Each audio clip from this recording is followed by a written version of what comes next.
বাইরে আমার মতো ভুল কাম কেউ করেন না। গাছ লাগাইছি ঠিক আছে, যদি ঠিক মতনে খুঁটা শক্ত না হয় তাহলে কিন্তু আপনার কোনোটাই সঠিক হয় না। আইডিয়া বন্ধ হয়, এরকম সমস্যা হবে। যদি ঠিক না থাকেন তাহলে কোনো দিয়ে বাইরে লওয়া সম্ভব না।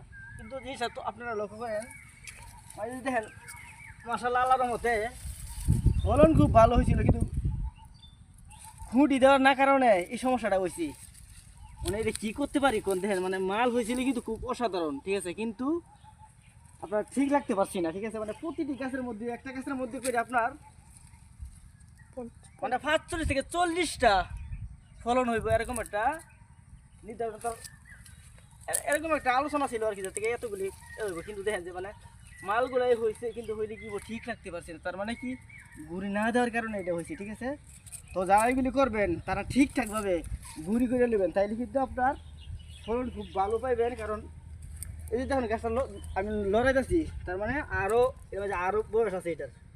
এটাতে অনেক ফুল ছাড়ার পরেও আবার ফলন হইলে দেখেন মানে আসলে মাশাআল্লাহ আলহামদুলিল্লাহ, তারপরও ভালো ফলন হয়েছে। তো সবাই ভালো থাকবেন, ধন্যবাদ সবাইকে।